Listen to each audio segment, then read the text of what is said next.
आदरणीय साथियों, आदरणीय बहनों, प्रणाम। आज देश में हर कोई थायराइड की बीमारी से पीड़ित है। देश की कुल आबादी का 32% थायराइड से पीड़ित है।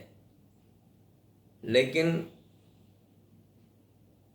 थायराइड से पीड़ित व्यक्ति वास्तव में पीड़ित है थायराइड से या नहीं, इसका जो फैसला हो रहा है और जिस तरह से थायराइड के बचाव के लिए गोलियां दी जा रही है और हर कोई सवेरे सवेरे खाली पेट उन गोलियों को लेने के लिए मजबूर है, उसके बारे में बात करेंगे। और इसके बाद थायराइड को कैसे नेचुरली क्योर किया जाए, इसके बारे में हम बात करेंगे कि क्योंकि थायराइड की गोली में सूअर की चर्बी होती है, ये मैं कई बार बता चुका हूँ। तो सवेरे सवेरे खाली पेट वो सूअर की चर्बी लेने की मजबूरी आपकी बंद हो जाए और आप नेचुरली क्योर हो जाएं, स्वस्थ हो जाएं, तो इससे बड़ी खुशी की बात कुछ नहीं हो सकती। जो लोग बेवजह थायराइड और हार्मोन की गोलियां ले रहे हैं, वो बहुत खतरनाक है। दुनिया भर के एंडोक्राइन विशेषज्ञ ऐसा मानते हैं कि कई बार हाइपोथायराइडिज्म का अकारण ही हार्मोन से उपचार किया जा रहा है। ये सारे स्पेशलाइज्ड लोग हैं जो ये मानते हैं, लेकिन हमारे यहाँ तो धूल में लट्ठ चलते हैं। ये वे रोगी हैं जिनके पास थायराइड हार्मोन की कमी के कोई लक्षण नहीं हैं, बस THS का स्तर ज़रा ज़्यादा से ऊपर होता है, ज़रा सा सामान्य से ऊपर होता है और उनको थायराइड डिक्लेयर कर दिया जाता है और थायराइड की दवाई चालू कर दी जाती है, गोलियां चालू कर दी जाती। उनके अस्पष्ट लक्षणों और मामूली बढ़े THS स्तर को मिलाकर उन्हें थायराइड रोगी घोषित किया जा रहा है, जो सही नहीं है। ये दुनिया भर के एंडोक्राइन विशेषज्ञ मान रहे हैं। ऐसा करने से जाहिर है रोगियों को कोई लाभ नहीं मिलने वाला। न तो उनके लक्षण थायरॉक्सिन हार्मोन के सेवन से ठीक होंगे, न जीवनचर्या। ये जो थायरॉक्सिन हार्मोन की गोलियां हैं, ये सूअर से एक्सट्रैक्ट करके और निकाली जाती है और उससे गोलियों का निर्माण होता है।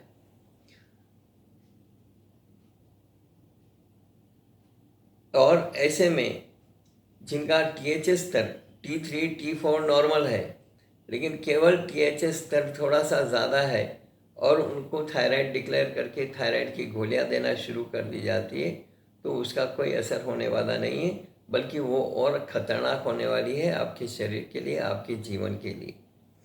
THS हार्मोन जो कि मस्तिष्क के एकदम पास स्थित पिट्यूटरी ग्रंथि से निकलता है, थायराइड ग्रंथि से निकलने वाले hormones T3 try iodo thyronine और T4 थायरॉक्सिन को नियंत्रित रखता है।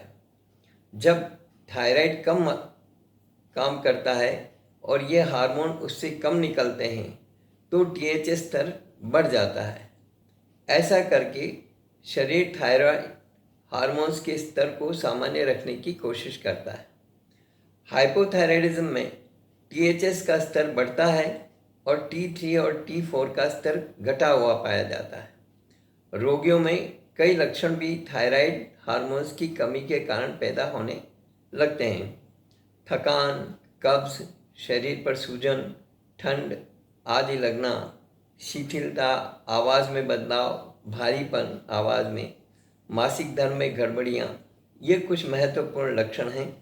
ऐसे रोगियों में बाहर से पूर्ति के लिए या हार्मोन गोली के रूप में देना पड़ता है, लेकिन हम इसे नेचुरली क्योर कर सकते हैं। और डॉक्टर जो है इसे सुबह सुबह खाली पेट लेने की सलाह देते हैं। लेकिन उन सभी लोगों के जिनके लक्षण अस्पष्ट हैं और THS स्तर मामूली बढ़ा हुआ है, उनको थायराइड रोगी घोषित किया जाना तथा थायराइड की गोलियां दिया जाना बिल्कुल सही नहीं है, बल्कि यह उन लोगों के जीवन के लिए बहुत ही खतरनाक है। आपको बता दें कि इसके लिए जो गोली दी जाती है वह सूअर की चर्बी से बनती है, जो मैं बार बार कह रहा हूँ ताकि आपको ये ध्यान रहे कि आप सवेरे सवेरे खाली पेट क्या ले रहे हैं।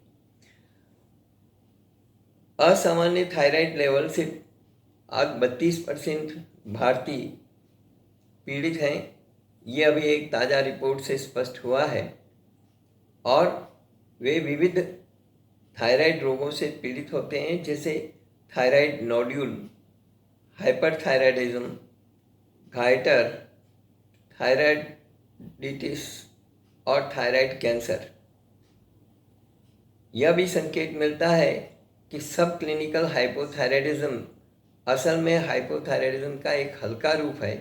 यह एक साइलेंट कंडीशन है जो पुरुषों की तुलना में महिलाओं को अधिक प्रभावित करती है। पूरे देश में थायराइड विकार का सबसे प्रचलित रूप है। महिलाओं में इसका खतरा अधिक रहता है और जब महिलाएं बहुत ज़्यादा तनाव में रहती है, खास करके जब प्रेगनेंसी पीरियड होता है, उस समय महिलाओं में बहुत ज़्यादा तनाव होता है, तो डिलीवरी होते ही वो थायराइड की शिकार हो जाती हैं। यस, क्लिनिकल हाइपोथायराइडिज्म का जब व्यक्ति टेस्ट करवाता है, ब्लड टेस्ट करवाता है, तभी पता चल पाता है। थायराइड रोग महिलाओं में अधिक होता है, हालांकि पुरुषों में भी होते हैं थायराइड रोगी, लेकिन महिलाएं इसकी शिकार ज़्यादा हैं। इससे वजन और हार्मोन असंतुलन जैसे कई समस्याएं उत्पन्न हो सकती है। थायराइड हार्मोन और TSH में वृद्धि के निर्धारण में आनुवंशिकी की भूमिका भी महत्वपूर्ण है। हेरिडिटी से भी आता है ये, तो इसलिए हमें हमेशा सावधानी रखनी चाहिए। यदि हमारे परिवार में कोई भी थायराइड का शिकार है, माता पिता, मौसी, नानी, दादी, कोई भी यदि थायराइड का शिकार हैं, तो हमारे में थायराइड न आ जाए, इसके लिए शुरू से प्रिकॉशंस यदि लेंगे तो आप थायराइड से बचे रहेंगे। इसलिए अपने परिवार के चिकित्सा इतिहास के बारे में जागरूक होना और पहले से सावधानी बरतना ज़रूरी है। हाइपोथायराइडिज्म के कुछ सामान्य क्लिनिकल लक्षणों में डिप्रेशन और थकान, हाइपरलिपिडोमिया और हाइपर होमोसिस्टिएनीमिया, गाइटर, रूखे बाल, ठंड बर्दाश्त न कर पाना, कब्ज और वजन बढ़ना, सुनने में कठिनाई होना, मेनोरोगिया, ब्रेडिकार्डिया और कोरोनरी धमनी रोग या हृदय रोग आदि प्रमुख हैं। इसके लिए जागरूकता पैदा करनी ज़रूरी है समाज में। समय की मांग है कि लोगों के बीच थायराइड के कारण, लक्षण, उपचार और समस्याओं के परीक्षण के महत्व के बारे में जागरूकता पैदा की जाए। यह महिलाओं के लिए विशेष रूप से महत्वपूर्ण है क्योंकि इन रोगों का महिलाओं के लिए अधिक जोखिम है। गर्भवती महिलाओं या गर्भधारण की इच्छुक महिलाओं के लिए यह ज़रूरी है कि वे अपनी थायराइड की जांच करा लें। अगले वीडियो में हम आपको बताने की कोशिश करेंगे कि थायराइड को नेचुरली किस प्रकार से क्योर किया जाए। आज मैंने पहली बार हिम्मत की है कि मैं बैठ कर के बात करूं, तो थोड़ा सा तकलीफ़ ज़्यादा है कमर में, इस कारण से बैठ कर के बात करने में मुझे थोड़ी सी दिक्कत हो रही है। फिर भी मैं समझता हूं कि आपको मेरी बात समझ में आई होगी